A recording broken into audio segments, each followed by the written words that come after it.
श्री कृष्ण कहते हैं कि गुजरा हुआ वक्त कभी लौट कर नहीं आता और तब हमारे पास पछताने के सिवाय और कुछ नहीं रहता। आप अपने जीवन में समय को कितना महत्व देते हैं? क्या आप अपना हर काम वक्त पर पूरा करते हैं?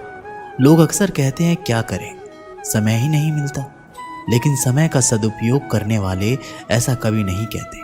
हम सभी के पास एक दिन में 24 घंटे का ही समय होता है। ये हम पर है कि उसका सदुपयोग करते हैं या दुरुपयोग। समय बहुत कीमती है, लेकिन हमें ये बिल्कुल मुफ्त मिलता है। जो लोग समय की सही कीमत जानते हैं वो इसका सही इस्तेमाल करके कामयाबी की ऊंचाइयों को छूते हैं, और जो समय की कद्र नहीं करते वो उसे यूं ही बर्बाद करके अपना भविष्य खराब करते हैं। समय का सही उपयोग करके ही अपने सपनों को साकार किया जा सकता है, अपने लक्ष्य तक पहुंचा जा सकता है। प्रकृति और समय कभी किसी के साथ भेदभाव नहीं करते। हवा, पानी, मौसम, दिन, रात, ये सब हम सब के लिए हमेशा एक जैसे रहते हैं। अमीर व्यक्ति के लिए सूरज पूरब की बजाय पश्चिम से नहीं उगता है, या बरसात किसी की उम्र या हैसियत देखकर उस पर कम या ज़्यादा नहीं बरसती। अमीर गरीब, बच्चे बूढ़े, सभी के लिए समय एक जैसा रहता है। हाँ, समय का सही उपयोग ना करके या समय को व्यर्थ गवा कर हम अपना भविष्य जरूर खराब कर सकते हैं। यदि हम आज समय की कद्र करेंगे तभी समय कल हमारी कद्र करेगा। हम आज जो भी हैं, जहाँ भी हैं, उसके लिए हम खुद जिम्मेदार हैं, क्योंकि हमने अपने अतीत में जो मेहनत की है, हमारा वर्तमान उस मेहनत का ही नतीजा है। हमारी आज की मेहनत ही हमारा भविष्य तय करती है। अतः समय की कीमत समझकर उसका सही उपयोग करना बहुत ज़रूरी है। समय का सही इस्तेमाल करके देखिए, यह आपको हमेशा स्वस्थ और समृद्ध बनाए रखेगा। आप समय का सिर्फ एक बार ही इस्तेमाल कर सकते हैं, क्योंकि गुजरा हुआ वक्त कभी लौट कर नहीं आता, यानी हम समय को रिसाइकल नहीं कर सकते। अतः कभी ये ना कहें कि ये काम अगली बार करेंगे। हो सकता है अगली बार आप वक्त गवा चुके हो और गुजरा हुआ वक्त आपसे कहे कि अब बहुत देर हो चुकी है। यदि आप किसी को वाकई कुछ देना चाहते हैं तो उसे अपना वक्त दीजिए, क्योंकि साथ गुजारा हुआ वक्त अपने साथ खूबसूरत यादें सजा लेता है। वक्त जीवन के कई पाठ पढ़ा जाता है, बड़े से बड़े घाव भर देता है और नए सिरे से जीने की ताकत भी देता है। अतः आज यदि आपका वक्त सही नहीं चल रहा तो निराश ना हो, मेहनत करते जाए, आपका अच्छा वक्त ज़रूर आएगा। समय और धन की दौड़ में हमेशा समय की ही जीत होती है। पैसा कमाना आपको अमीर बना देगा, लेकिन समय को जीतना आपको सफल बनाएगा। समय फिर कभी लौट कर नहीं आता, आपको इसका उपयोग करने का केवल एक ही मौका मिलता है। यदि आप आज समय का सदुपयोग करते हैं तो यह आपको कल लाभकारी परिणाम देगा। समय बहुत कीमती है और इसे अच्छे कामों में खर्च करने की ज़रूरत है। समय के मूल्य को समझना बहुत ही महत्वपूर्ण है, क्योंकि ये बदलता रहता है। समय सिर्फ कभी किसी के जीवन में एक जैसा नहीं हो सकता। जो व्यक्ति समय के महत्व को जानता है, उसका सम्मान करता है, वह चतुर और बुद्धिमान माना जाता है। वह व्यक्ति अपने जीवन में सभी सफलता प्राप्त करने वाला होता है। श्री कृष्ण कहते हैं कि हमें समय का महत्व तब पता चलता है जब हमारे पास वास्तव में इसकी कमी होती है। एक छात्र परीक्षा देते समय प्रत्येक मिनट के मूल्य को महसूस कर सकता है। नौकरी चाहने वाले को समय की कीमत महसूस होती है जब उसे कुछ मिनट देर से आने के लिए खारिज कर दिया जाता है। एक सामान्य परिवार समय के मूल्य को महसूस कर सकता है जब उनका अत्यावश्यक वाहन कुछ मिनटों के लिए छूट जाता है। समय की शांति के आगे कोई नहीं टिक सकता। समय अमीर को गरीब या गरीब को अमीर में बदल सकता है। ये खुश व्यक्ति को रोने के लिए या रोने वाले व्यक्ति को कुछ ही सेकंड में खुश बना सकता है। समय इतना शक्तिशाली होता है कि हम उसे देख नहीं सकते, लेकिन समय के सामने उपस्थित परिस्थितियां हमें बहुत कुछ देखने पर मजबूर कर देती है। समय पृथ्वी पर सबसे कीमती वस्तु है। इसकी तुलना किसी से भी नहीं की जा सकती है। इस संसार में सब कुछ समय पर निर्भर करता है। समय से पहले कुछ भी नहीं होता है। यदि हमारे पास समय नहीं है तो हमारे पास कुछ भी नहीं है। समय की बर्बादी हमें और हमारे भविष्य को बर्बाद करती है। ये समय ही है जो हमें धन, खुशी प्रदान करता है। हमें अपने समय का कुछ उपयोग कामों को करके करना चाहिए। इस संसार में सब कुछ समय के अनुसार बदलता है, क्योंकि समय से कुछ भी स्वतंत्र नहीं है। हमें कठिन परिश्रम करने का आनंद लेना चाहिए और कभी भी अपनी अच्छी आदतों को बाद में करने के लिए टालना नहीं चाहिए। श्री कृष्ण कहते हैं कि खोया हुआ धन पुनः अर्जित किया जा सकता है, खोए हुए वैभव की पुनः प्राप्ति की जा सकती है। उचित चिकित्सा व स्वयं के बल पर खोए हुए स्वास्थ्य को फिर से बहाल किया जा सकता है। अभ्यास के द्वारा भूली हुई विद्या भी पुनः पाई जा सकती है, किंतु समय को एक बार खोने के बाद फिर से पाना असंभव है, क्योंकि ये निरंतर गतिशील है। परीक्षा में तो अभी काफ़ी दिन बाकी है, कल से पढ़ना शुरू कर देंगे, ऐसा सोचकर कुछ विद्यार्थी कभी नहीं पढ़ते, किंतु परीक्षा नियत समय एवं तिथि पर ही होती है।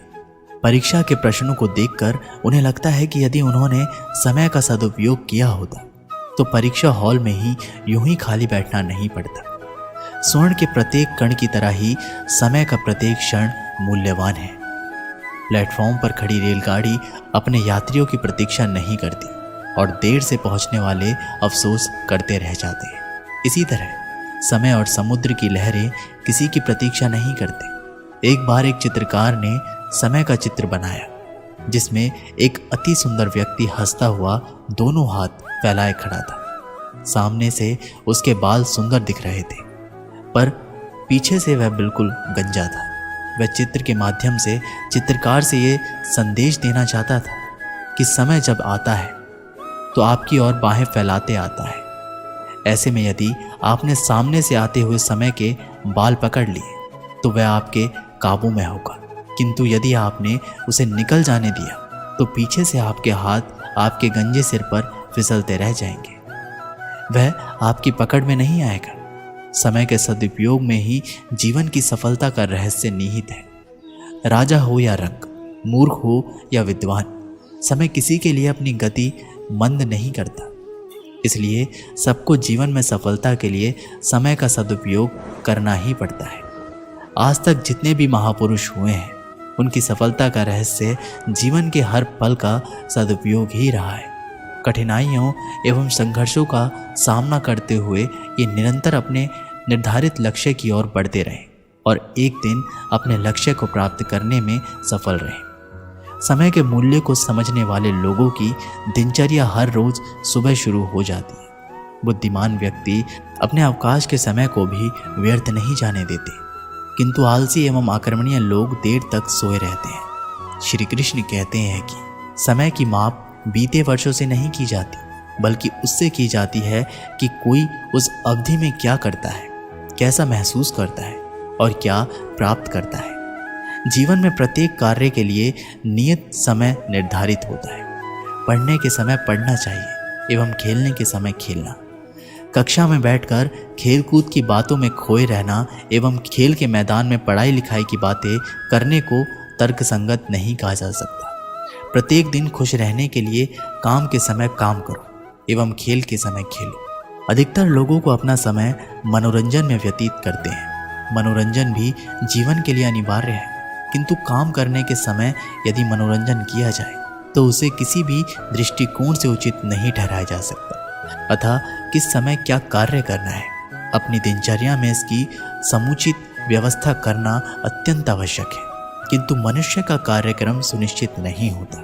उसका अधिकांश समय व्यर्थ में ही इधर उधर की बातों में बीत जाता है। जो व्यक्ति अपना निश्चित कार्यक्रम बनाकर मानसिक वृत्तियों को स्थिर एवं संयमित करके कार्य करता है, उसे जीवन संग्राम में अवश्य सफलता प्राप्त होती है। श्री कृष्ण कहते हैं, जो विद्यार्थी नियत समय में पूर्ण मनोयोग के साथ अपनी पढ़ाई करते हैं, उन्हें सफलता अवश्य मिलती है। इस तरह समय का अपव्यय करना तो आत्महत्या के समान ही है। समय का दुरुपयोग भी उससे कुछ कम नहीं, क्योंकि समय के बीत जाने के बाद अफसोस करने से बीता हुआ समय कभी भी वापस नहीं आ सकता। शरीर को स्वस्थ बनाने के लिए समय पर सोना, समय पर उठना एवं भोजन, व्यायाम तथा अन्य कार्यों को सुनिश्चित ढंग से समय पर करना आवश्यक है। धन दौलत को जमा कर रखा जा सकता है, किंतु समय को जमा नहीं किया जा सकता। परिश्रमी व्यक्ति के पास कभी समय का अभाव नहीं होता, जबकि आलसी एवं कमजोर व्यक्ति का जीवन परिनिंदा, निरुद्देश्य, भ्रमण आदि निरर्थक कार्यों में बीतता है।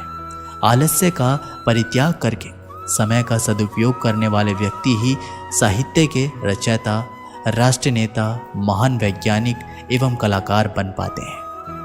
एक समय की बात है, जंगल में रहने वाला कालिया नाम का एक गीदड़ भूख से तड़पता हुआ खाने की तलाश में शहर में जा पहुंचा।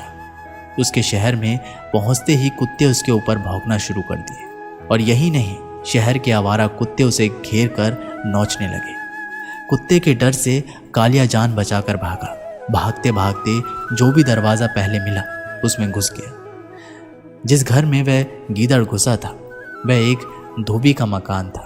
मकान के अंदर आंगन में एक बड़ी कढ़ाई में धोबी नील घोलकर नीला पानी बनाया हुआ था। कढ़ाई नीले पानी से पूरी तरह से भरी हुई थी। जब गीदड़ डरा हुआ मकान के अंदर घुसा तो वह डर से भागते हुए नीले पानी से भरी हुई कढ़ाई में जा गिरा। वहां से निकला तो उसका रंग भी बदल गया था। अब वह बिल्कुल नीले रंग का हो गया था।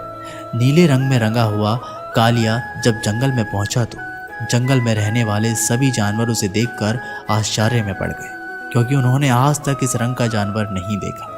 उसे विचित्र जीव समझकर शेर, बाघ और चीते भी डर डर के जंगल में भागने लगे। सबने सोचा, न जाने ये विचित्र जीव कितना ताकतवर होगा, इससे डरना ही हमारे लिए भला है। जब कालिया ने सभी जानवरों को जंगल में डर भागते हुए देखा तो उसने उन्हें बुलाकर बोला, पशुओं, तुम सब मुझसे डर क्यों रहे हो? मैं तुम्हारी सुरक्षा के लिए यहाँ आया हूँ। त्रिलोक के राजा ब्रह्मा ने आज ही मुझे बुलाकर कहा था, आजकल चौपायों का कोई राजा नहीं है। सिंह व मृगादि सब राजहीन है। आज मैं तुम्हें उनका राजा बनाकर भेजता हूँ। तू वहाँ जाकर सबकी रक्षा कर। इसलिए मैं यहाँ आया हूँ। मेरी छत्र छाया में सब पशु आनंद से रहेंगे। मेरा नाम मानसिंह राजा है। ये सुनकर शेर, बाघ आदि पशुओं ने कालिया नाम के गीदड़ को अपना राजा मान लिया और बोले, स्वामी, हम आपके दास हैं, आज्ञा पालक हैं। आज से हम सब आपकी ही आज्ञा का पालन करेंगे। कालिया ने राजा बनने के बाद शेर को अपना प्रधानमंत्री बनाया, बाघ को नगर रक्षक और भेड़ियों को संतरी बनाया। अपने आत्मीय दीगड़ों को जंगल से बाहर निकाल दिया। उसने बात भी नहीं की। वह जानता था कि बात करूंगा तो मेरी पोल खुल जाएगी कि मैं एक गीदड़ हूँ। उसके राज्य में शेर आदि जीव छोटे छोटे जानवरों को मारकर कालिया को भेंट दिया करते थे।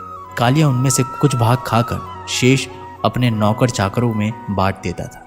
कुछ दिन तक उसका राज्य शांति से चलता रहा, लेकिन एक दिन बड़ा अनर्थ हो गया। उस दिन कालिया को दूर से गीदड़ों की किलकारियां सुनाई थी। उन्हें सुनकर कालिया का रोम रोम खिल उठा। खुशी में पागल होकर वह भी किलकारियां मारने लगा। शेर, बाघ आदि पशुओं ने जब उसकी किलकारियां सुनी तो वे हैरान रह गए कि ये कालिया ब्रह्मा का दूत नहीं बल्कि नीले रंग में रंगा मामूली गीदड़ है। अपनी मूर्खता पर लज्जा से सिर झुकाकर वे आपस में सलाह करने लगे, इस गीदड़ ने तो हमें खूब मूर्ख बनाया, इसे इसका दंड दो, इसे मार डालो। कालिया ने शेर, बाघ आदि की बात सुन ली। वह भी हैरान रह गया कि उसकी पोल खुल गई। अब जान बचानी भी कठिन है, इसलिए वह वहां से भागा, किंतु शेर के पंजे से भागकर कहाँ जाता। एक ही छलांग में शेर ने उस ढोंगी गीदड़ को मौत के घाट उतार दिया। इस कहानी से हमें शिक्षा मिलती है कि जो अपनों को नीचा दिखाकर परायों को अपनाता है उसका आज नहीं तो कल निश्चित ही विनाश होता है। हमारे समाज में सामाजिक एकता और समरसता के महत्व को समझना चाहिए। यदि हम आज अपने समाज के सभी व्यक्तियों को समान नज़रिए से नहीं देखेंगे और समर्थन नहीं करते तो कल उन्हें हमारे समाज के लिए कठिनाइयों और नुकसानकारी बना देगा। इसलिए हमें अपने समाज में सभी का सम्मान करना और सहयोग करना चाहिए ताकि समृद्ध और संगठित समाज बना रहे। दोस्तों, ये वीडियो यहीं पर समाप्त होती है। आशा करते हैं कि आप लोगों ने इस वीडियो से बहुत कुछ सीखा होगा। मिलते हैं आप लोगों से एक नई वीडियो के माध्यम से। तब तक के लिए अपना ख्याल रखिएगा। बहुत बहुत धन्यवाद। जय श्री कृष्ण।